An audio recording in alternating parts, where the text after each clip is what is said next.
Hello everyone, welcome back to my YouTube channel. My name is Kathy. Today I just wanted to do a quick tutorial on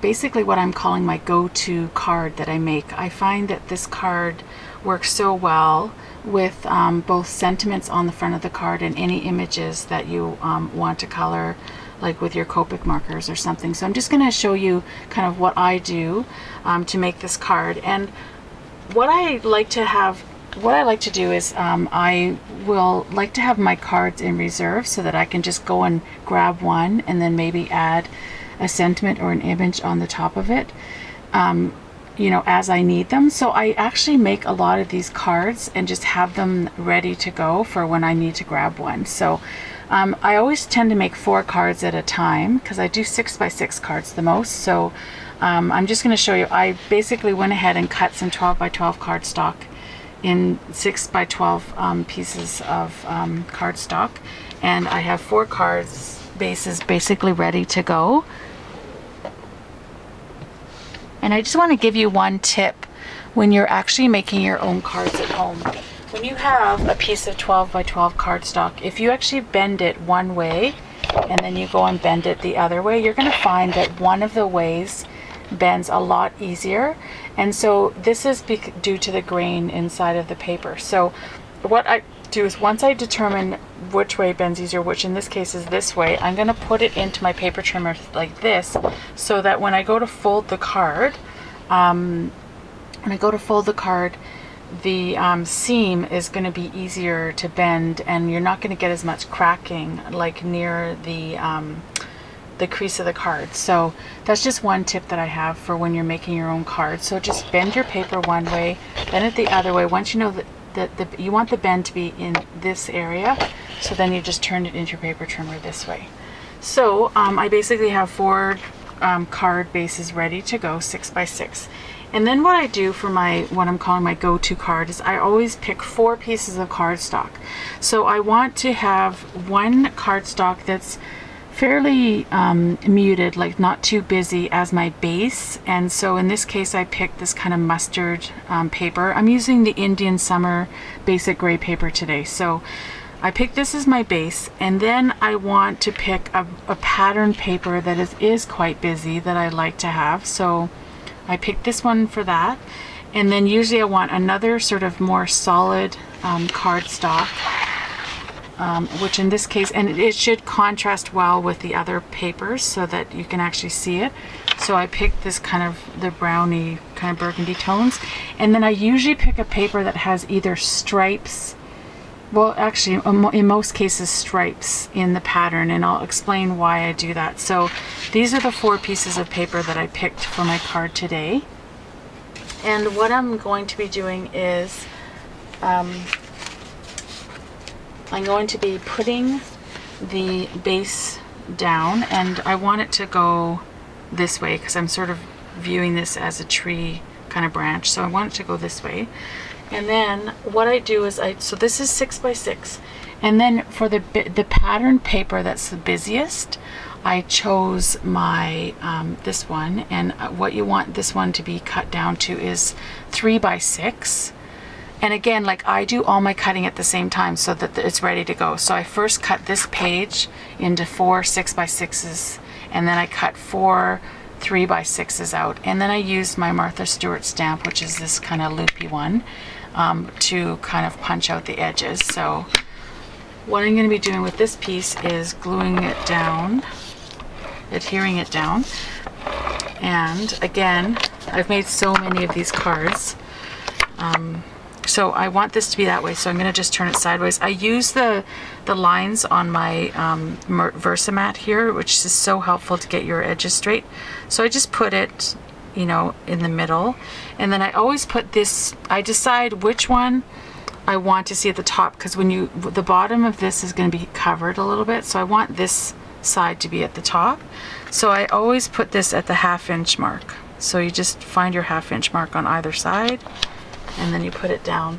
And then with this, the other piece of paper, I cut the brown paper at 2x6, and I cut that stripy looking, what I'm calling a stripy looking paper, at 1 3/4 by 6. And so for this one, what I do is I'm going to be adhering it down from the bottom.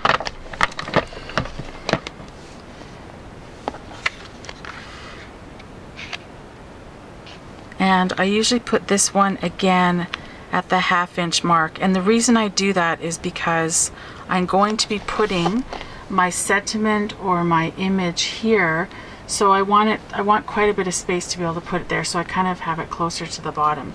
Now I always put ribbon on at this point, and you can actually put the ribbon on before you adhere that little piece down, or in this case I'm just going to do it now and put it onto the back of the card. So I'm going to be using this organdy ribbon from Close to My Heart. It's just a baby pink one. And what I do for this is I just take a glue dot and I pick it up onto the ribbon, and then I find my I just eyeball it. I just find the halfway kind of point in this sort of piece of paper, and then I flip it to the back. And I want my knot to be on this side, like here. So I'm going to do this one. I'm going to cut this side slightly shorter. And then I pick up the other dot and put it onto the back of the card. And I'm going to cut this side slightly longer because it needs to kind of come over a bit more. Like that. Now what I do is, because I have my ribbon ready to go, I actually like to put adhesive down so that the ribbon stays nice and tight down. So you don't have to do this if you feel confident in kind of tying your ribbon in a tight manner, then you don't have to do this, but I just find it easier to put a row down. And again, I'm just eyeballing it so I can see the ribbons on either side, and then I just put a line of adhesive down. And then what I do is I take my first piece, and I want it to be halfway through this 3x6 piece of paper. So I just take that and then I pull it, like I basically put it where I want the knot to be, and then I flip this ribbon back, and then I pull the other one right over, and I'm pulling it fairly tightly, and then I just adhere it down like that. Now one trick when you're tying your ribbon is to tie it so that this goes over the top, your left one goes over the top, and then you pull it like that. So you got the pieces down here and on the bottom, and then you want to take the bottom piece and go around the back of the top piece and then pull it through, and actually you basically hold the right tie and you pull the left tie, and you're going to get that smooth kind of loop on the top of the ribbon. This works a little bit better when you're using kind of grosgrain ribbon or more solid ribbon, but that's just one way to get a really nice looking kind of bow on top. And then I just trim out my edges.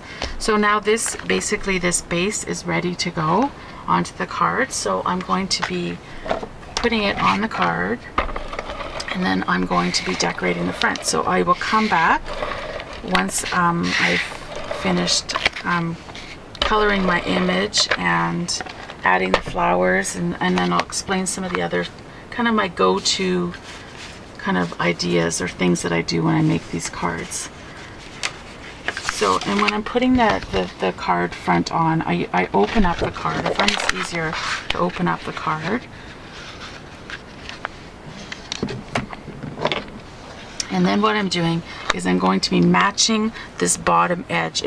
It gets really hard when you're trying to like match all 4 sides at the same time. I find that I end up making mistakes when I do that. So all you want to do is just hold the card up a little bit.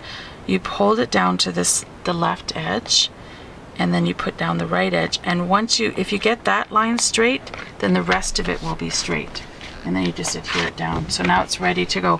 So I will basically store these in like a little kind of basket that I have, and I just grab one out each time I need a card, and then I can add the flowers and other things that I want to add on to the front, and it's ready to go. So if you want to see my finished card, then just keep watching.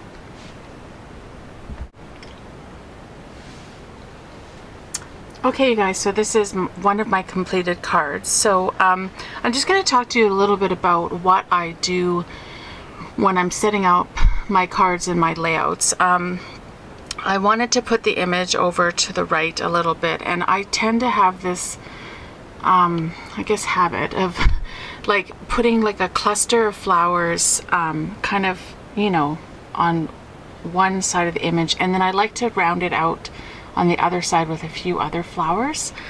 I wanted to put like a little sentiment on here. So this card is actually for my niece. It's going to be her birthday card. I got this image from, it's a Tilda stamp from Magnolia Stamps. And then I love to use baubles. So when I look at my cards, I try and sort of look at how they're balanced, I guess is what I would say. So because I have the sentiment over here, and then I've got this little kind of charm, which is like a little palm tree, it's really cute. Then I felt like I needed to sort of kind of balance out the top right of the card. So that in this case, I do this quite a bit actually. I'll put like baubles on each of the corners here, but then I put like 3 on this side basically to balance it out. And then another kind of thing that I like to do is I just like to have different textures on both my scrapbook layouts and my cards. So I like to have the paper, ribbon, any metals, and kind of any kind of jewels or embellishments. So I like to have, I just think it's more pleasing to the eye to have different textures on your cards when you make them. So this is one of the cards, and I colored her with my Copic markers, of course. So I'll just kind of show you a little close-up of that.